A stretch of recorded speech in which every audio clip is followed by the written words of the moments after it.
Welcome back, listeners, to a new episode of The New Standard.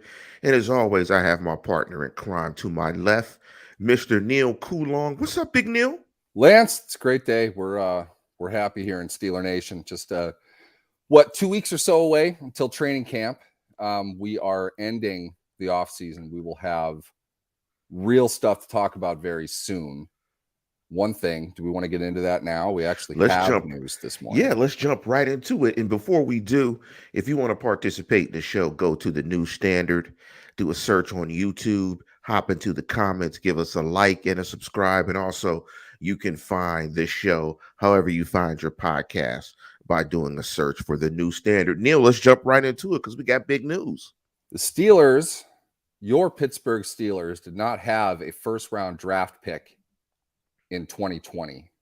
And they missed on their second round draft pick, Chase Claypool. Fortunately for them, they landed Alex Highsmith in the third round. The same Alex Highsmith, who just signed a new 5-year, $70 million contract to stay with Pittsburgh through the 2027 season, locking the Steelers up with one of the better edge rushing combinations in the NFL heading into this season, probably and beyond. A huge deal for the Steelers, one that I personally didn't think that they were going to do or that they wanted to do. But you add in Marcus Golden as kind of a rotational piece with the outside linebacking group in Pittsburgh. They have a deep and formidable unit in a season that I feel personally the Steelers will have a top 5 level scoring defense, one that will sack the quarterback, take the ball away, and be the foundation of this team. Again, Alex Highsmith, the Steelers' third-round draft pick out of 2020 from the University of Charlotte,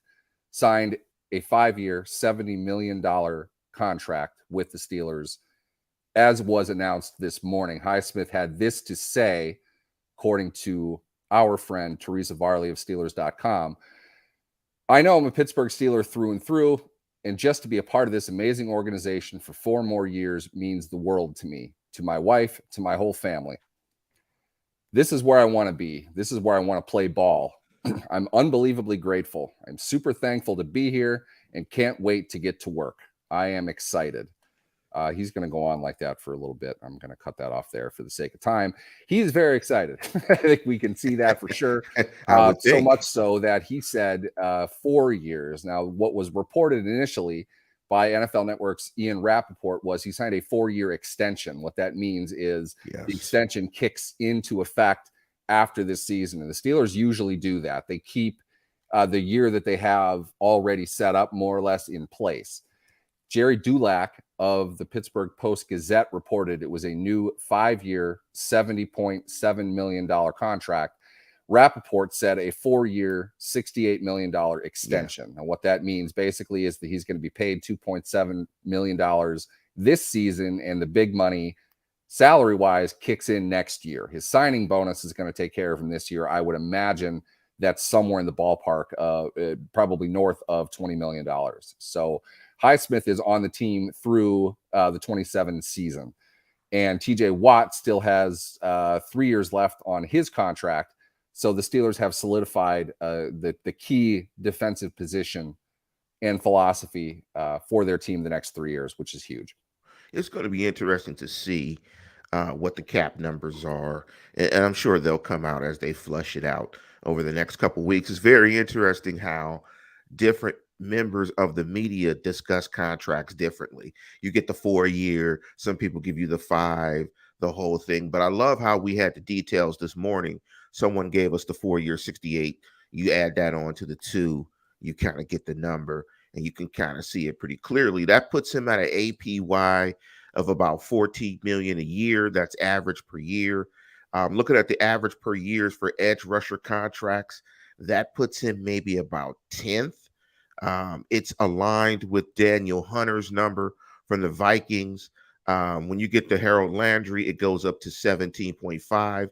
After that, you get the pretty big jump up into Max Crosby, Bradley Chubb, TJ Watt, Von Miller, Myles Garrett, Joey Bosa, Khalil Mack numbers. But you're going to have 2 players, like you said, in that top 10 in terms of APY. Let me ask you something real quick before we jump into the main topic of the program. And congratulations to him for the hard work that he put in being a third round pick and getting life changing generational money. So congratulations to him. And it's funny that his dad, and Mark Madden will no longer be beefing in social media I because I doubt know that's true. because I know his dad threatened to beat up Mark Madden, said he could meet him at a gate, and Mark Madden tried to play it off. But congratulations to his family. Let me ask you this though. Because you and Doug did a very good job on the show a couple weeks ago, talking about the proliferation of man coverage coming back into football and the quick game. With the quick game coming back the way that it is, and defense is sort of giving up completions prior to this year, kind of giving up some free stuff, but now trying to take that away with more man coverage.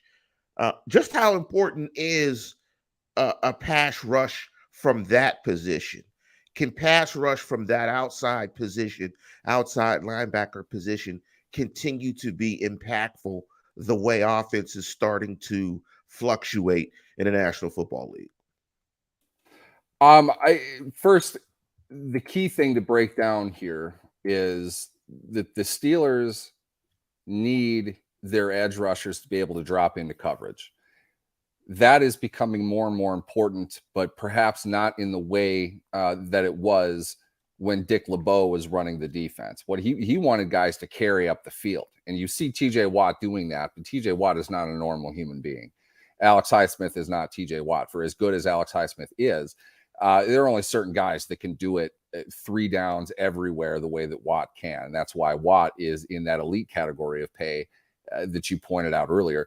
What they need to do in quick game is get in passing lanes. They need to be able to deflect the ball, which is another thing TJ Watt is really good at. They need to be able to read where the quarterback is going short. A huge asset that really big guys up front have is they can extend their arms and deflect balls, get them knocked up in the air, and take it away. Or they can just disrupt the play in general by being in that space of where they're going. There's a high level of intelligence that goes into that. You need to be able to study. You need to know tendencies. You need to know snap counts, where an offensive formation is, where their strength is, where their hot is going to be. You have to know all of that. Highsmith is a very smart player. Now, to address as far as issues brought up by Mark Madden, I'll be honest. I was not a believer that Highsmith would get into that second tier of dollars on an extension until this past season. He improved quite a bit. That's always been the thing with him. He was not a high-end athlete. You look at his combine numbers, he was not somebody who tested particularly well. What he did, though, was show on the field he's very smart. He had a wide arsenal of pass rush moves as a senior in college, which is not normal. The freaks aren't going to have that. Von Miller, for example, is an absolute first ballot Hall of Fame player, didn't enter the league as the most nuanced pass rusher you've ever seen. It took time to develop that. He was drafted based on his traits.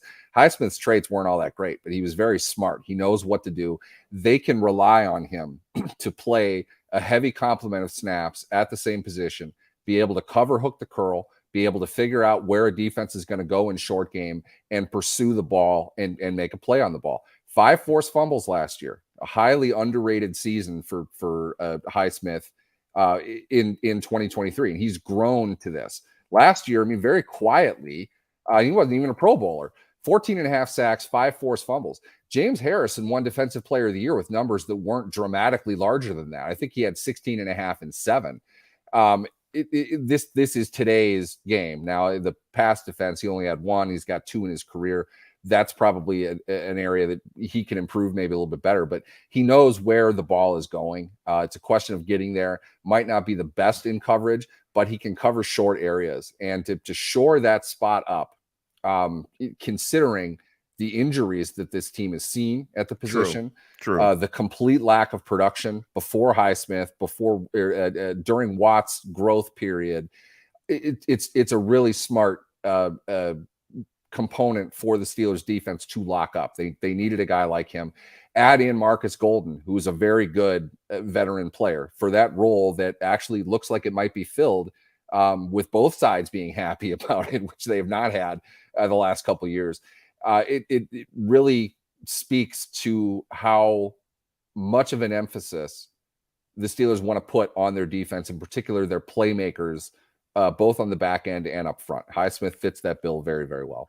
I think it's a solid move, one that is eerily similar to what they did with Lamar Woodley. Let's hope it works out a little bit better than the Woodley deal, or a lot better than the Woodley deal. But they paid Woodley considerably more. They gave Woodley every opportunity to. Yeah, and so hopefully it works that out wasn't better. on the Steelers. That was on. Yeah, that Woodley. wasn't. No. Hopefully the thought process, I think, is solid as well. You can never have too many guys to get to the quarterback. In terms of the RS, surprisingly, his RS was pretty good. It was in the green tier.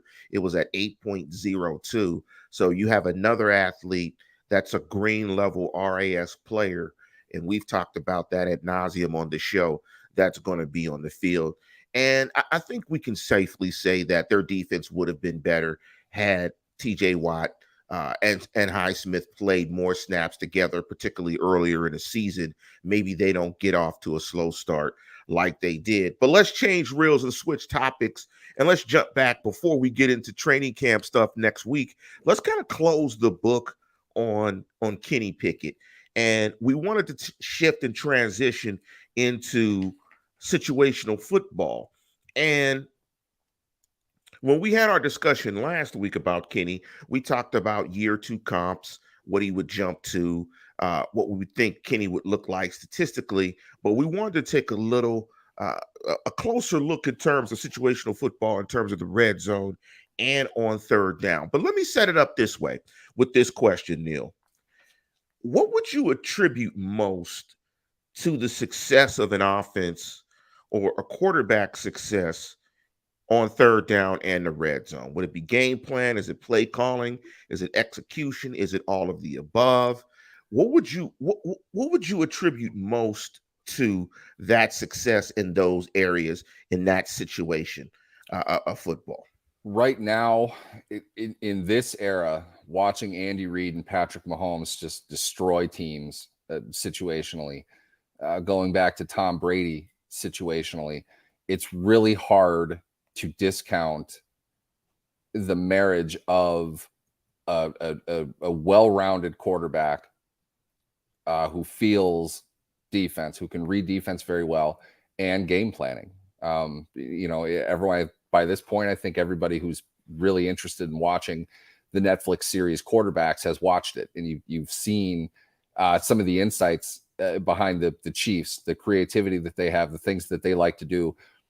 Those are not for 2nd and 7 in the second quarter of week 4. Those are situational plays. They're looking for specific moments to use these things. And for a one-off, we're only going to use this once because it's really kind of thin. It's based on the element of surprise. They're very effective. The question is, how much do you want to do them? How well can you practice them? The game planning part of it, I can't ignore that, considering the success of the Chiefs. I don't want to say that that's everything, however, because it's not as if a guy like Brady, who's a phenomenal red zone quarterback throughout his career, it's not as if he was doing improv the way that the Chiefs do. They didn't run things like that, but he knew 3-4 targets immediately. He knew exactly what the defense was doing. So being able to identify in short window and make very quick decisions, it's more of a mental thing for the quarterback. And I have to say a lot of that is going to be experience, not just in the game itself, but with the guys that you're playing, or with the guys that you have around you. When you have that continuity, we tried this last year. Do you remember that? Let's try to do this. Let's add to this. I guess you can call that game planning, but I would put it more under the category of experience. You have to know what everyone is capable of doing, and you have to have a shared experience with everybody else. What hasn't worked before? What can we do to adjust what we have? Those things are imperative. You need to be able to build on something. And the Steelers have not been able to do that the last 4 seasons. A large part of that, as we've talked about many times on this show, Lance, the lack of continuity on their offensive line, not just in personnel, but in coaching, has been a major hindrance of their offense.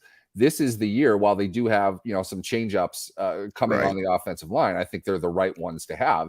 They are able to build on the success that they had over the second half of last season. that's going to impact situational football, red zone football. All of those things are going to be better positioned for the quarterback to be able to raise it to the next level. I'm glad you said experience, because sometimes when I ask these questions like this, you throw water on them, not on purpose, but you throw Neil water on them, and I kind of know you're Neil going to be, water. I know you're going to throw Neil water on it and say, Neil water. yeah, it's not that simple. It's not A plus B equals C. But I'm glad you said experience, because what I wanted to do as we look at Kenny Pickett is compare him to the quarterbacks last year who made the playoffs. And in terms of the red zone, I think the big number that really sticks out for Kenny Pickett in the red zone is playoff quarterbacks averaged 18 touchdown passes in the red zone. Number one on that list, of course, was the guy that you just mentioned, was Patrick Mahomes. Overwhelmingly number one. He was a plus 10 above the person who was in second in terms of touchdown passes in the red zone. He threw 34 touchdowns in the red zone. 34. 34 of his 41 were in the red zone. That is a tremendous number of touchdown passes in the red zone. And that's a testament to him. That's a testament to Andy Reid. That's a testament to their practice, to their preparation, to their execution. Kenny Pickett threw 5. And what did he start? 13 games? Yes. So you 12, 13. 12, 13, you can kind of see that that difference is stark. Now, in terms of projections, where do you think that number jumps in year 2 for Kenny Pickett in terms of the red zone? How much better of a player do you think he'll become in the red zone in year 2? And how many touchdown passes do you think he throws in the red zone? First off, just to highlight this a little bit, the idea of it being almost exclusively the quarterback. That's a great stat. I didn't know that. 18 touchdowns minimum, right? For That's the the average starting quarterback. Daniel Jones. For I should say for playoff quarterbacks. Playoff quarterbacks, yes. Daniel Jones was one of those. Daniel Jones of the New York Football Giants. And all of the talk recently about Saquon Barkley and his value within that offense, it reminded me of this stat, which I think is just mouth dropping. With Saquon Barkley in the lineup in Daniel Jones' career, he has 44 touchdown passes to 17 interceptions. Without Saquon Barkley, 16 touchdown passes, 17 interceptions. He goes from 6.9 to 6.2 yards per attempt. His rating goes from 91.4 to 77.3.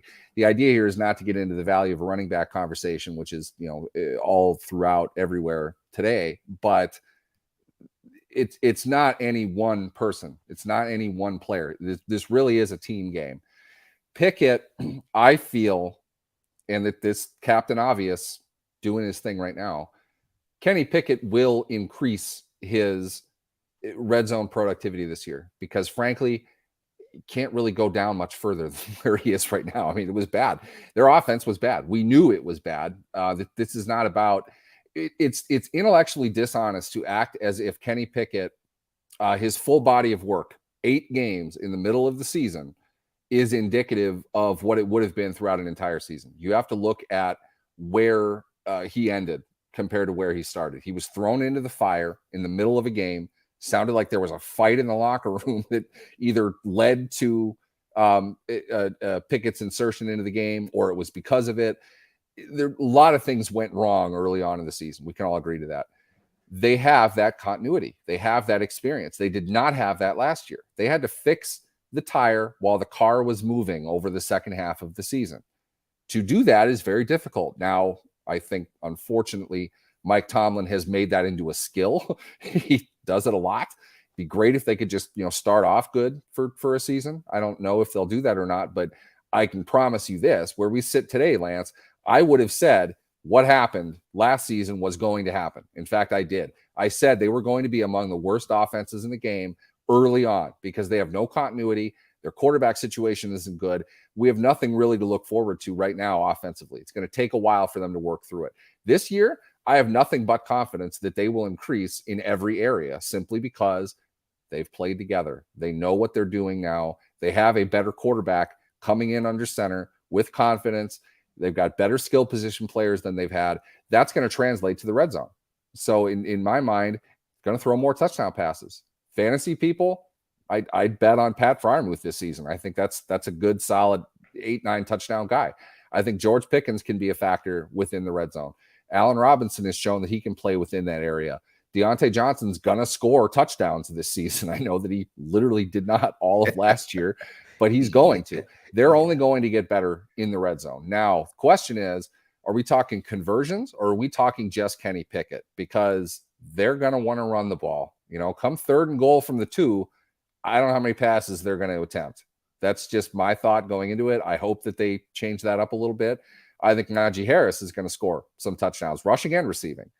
They have more weapons. There are more things they're going to be able to do. And don't forget, of course, because it's a new goal, we're going to mention Darnell Washington on every show. Darnell Washington can be in the red zone as well. It's interesting when you look at some of these numbers because when you compare him in the red zone to other playoff quarterbacks, he's probably like the lowest. And that's not surprising. It's not damning. It's not surprising. His completion percentage in the red zone was 39.1, which would have put him dead last amongst playoff quarterbacks. Another stat that jumps out is the yards per attempt in the red zone. I think the yards per attempt was about 4, which was okay. But the one thing I think that's promising for Steeler fans is that he only turned the ball over once in the red zone. Now, I know they didn't give him a ton of opportunities, but it's good that when he was in that area, he did take care of the football.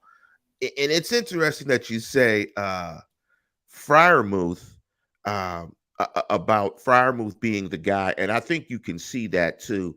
But I like what you said about the red zone. And let's shift to third down and let's look at third down quarterbacks and look at Kenny Pickett as related to guys that made the playoffs. In terms of his yards per attempt on third down, he was around 6.9. He threw 3 touchdown passes on third down, 2 interceptions. His long reception was 57 yards on third down. When you compare that to some of the guys on third down, I think his quarterback rating was 98. Again, and surprisingly, Brock Purdy was very good on third down. Tua Tagovailoa had a 9.4 yards per attempt on third down, which is ridiculous. Pat Mahomes, it's nice throwing to those dudes. Pat Mahomes on third down threw for damn near 1,500 yards and had a yards per attempt of 10. I mean third that's down. You're facing nickel, if not dime, every third down. That's nuts. I mean, value of pass rush over coverage. That's all I'm saying. That's absolutely nuts. He threw, that's absolutely nuts. And again, I want to pose the same type of questions for you in terms of third down. What type of progression in year 2 of Kenny Pickett will we see? Will his numbers be the same? He was 78, 126.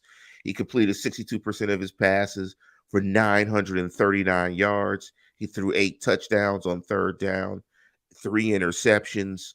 Or actually, those were the average numbers. He was 67 of 112. He completed 59% of his balls. He threw for 777 yards, a yards per attempt of 6.9 and 3 touchdowns. What do his numbers look like, in your opinion, this year? Do they look like the average quarterback numbers, the one for playoff quarterbacks that I mentioned? What do you think the progression on third down is going to look like for Kenny Pickett? I think he will improve quite a bit in those areas because those are bad numbers, to put it mildly. I think he's going to be a 65, 66% completion guy. They're going to play a lot of quick game. They're going to do a lot of RPO, which he can run. Those are shorter, high percentage passes. So statistically, I think we'll see an improvement. I think they will make more hay after the catch than they did last season when they didn't do anything at all. I'm putting a lot on the idea of Matt Canada seeing these flaws and doing something about it. Plenty of people will disagree with that, but I don't know what else you would do. I mean, it's obvious that those things need to be implemented, and I understand why they weren't. You didn't have the experience either in your personnel on the field or together. So there are areas in which they can grow. I think Pickett, they're going to let him eat a little bit more than perhaps they did. And on top of that, I've said this about Pickett since pre-draft. You know, the sum of his whole is greater than the sum of his parts. He is not a great trait quarterback, but the dude has balls. He's going to try to make plays down the field. That's going to set up more opportunities. And with that, we'll see more production. It's easy to sit here and say, well, he won't get opportunities because they're just going to give Najee the ball. They're not going to hand off every single time they're inside the 5. They're going to do it some play at some series. Yeah, they'll succeed and they'll fail. Overall, they're going to have more opportunities. And because of the reason that they'll have more opportunities, that's exactly why they'll have more success. They're going to continue doing well with these things. They're going to grow together. They'll get stronger. They have a good nucleus. So this, you know, we've talked about this for 2 weeks. Nobody here is saying they're going to score 34 points a game. Okay, that's not the discussion. Last year, they scored, 16 and a half the first half of the season. They're going to be a lot better than that. I think somewhere around 24, 25. I think that's what I said last week. A lot of that is going to come from their ability to convert in the red zone better than what they did last year. And last year was miserable. So they have nowhere to go but up. And they've only gotten better. So there's going to be an eye test to this. There's going to be a statistical variance to it. A lot of things that we're going to need to look at. How about this? Somebody set a reminder. Leading into week 4, we will discuss the red zone and what they've done through the first 3 games, because I think we will see both good and bad things with it. But generally speaking, they will have had a lot more success than they did last season. I agree. And I'm putting the number probably around, 23 a game, somewhere around there, a little bit lower than you, although I had Pickett's numbers for the season a lot higher than you. I had Pickett having a monster here. I think a 27 touchdown passes, 4,000 yards. So I'm putting a little bit higher. To put a cap on this, I want to jump into a question from Robert Cotting. Before we do that, though, really quickly, we talked a lot about comps. For me, and you brought up NFL quarterback, I'm thinking if Kenny Pickett becomes and I don't know why I'm flubbing on his name, Kirk Cousins. If Kenny Pickett becomes Kirk Cousins, that was Doug's comp. and if in 7 years his numbers look like Kirk Cousins, particularly in his paycheck, he'll be very happy. And I think the Steelers will be very happy if statistically he looks like Kirk Cousins in 7 years. Like if his 7-year body of work, that if his ceiling is Kirk Cousins, I think that's great. I have no problem with that. You can do a lot worse than Kirk Cousins. It's interesting because Mariota. I mean, yeah. Just go over the show. They did a phenomenal job of bracketing the high and the low. Cousins is perfectly in the middle of those two. And Mariota, you almost wanted to fast forward Mariota's part. I feel bad, but my God, he's boring. And if anything, they did an excellent job making Mariota seem like he was much more on the fence than he was. For the Steelers fans that remember that Falcons game, he was god awful. If anything, he cost them that game. If somehow or other Pickett, not playing well at all, outplayed Mariota in that game. Mariota was junk. You can't have that guy start again. He's going to make a lucrative career as a backup now, and good for him. I'm not trying to dismiss anything, but you're not in a good spot if he's starting for you. It's just that simple. But as far as Cousins goes, yeah, Cousins, here's the thing. The bottom line with Kirk Cousins is he gets as much disrespect as he does because he is without question the dorkiest, most dad-like player in the NFL that we know of. It's hard to root for. Now, I live in Vikings country, so not a day that goes by you don't hear somebody talking about Kirk Cousins. It's rarely positive. Okay, nobody likes Kirk Cousins here, And in many ways, it's not fair, because the reality is a big part of why they hate Kirk Cousins is because he's getting paid. And the reason he's getting paid is because he used the NFL system against it. Therefore, Masterfully. yeah, if anything, Kirk Cousins' legacy is going to be easily the highest paid per talent in NFL history. He got well above and beyond. He's been top 5, top 7 maybe in market salary for the most expensive position in the NFL by far for like 6 seasons. And he's never sniffed an all-pro. It's the fact that he knows they need him a lot more than he needs them. He told Washington that. Washington called his bluff. They thought they were playing it really smart. Well, we'll just keep tagging you. Cousins just simply read the rules and said, okay, if you want to give me a 30% raise on top of the quarterback tag by that year, go right on ahead. I'll take $35 million. I'll be the highest paid player in the league for 2 consecutive seasons.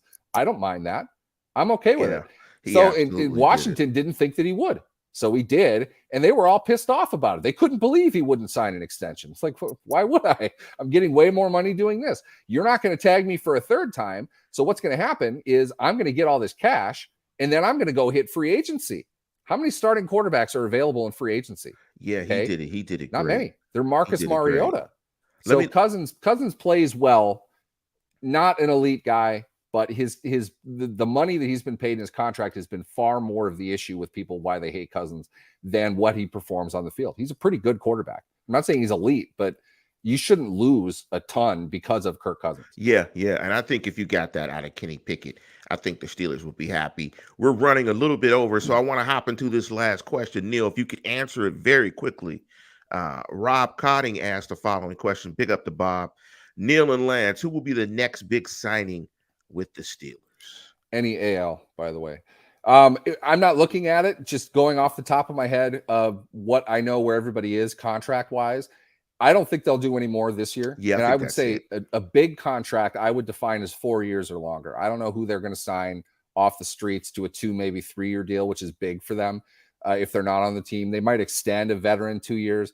I wouldn't call that a big contract. The next 4+ year guy, I think, would be Pat Freiermuth. I say that because he is obviously a foundational player for them. He's getting better. He's a big part of what they're doing already. He's going to continue to improve. They're going to want to lock him up. He's going to be a foundation core guy.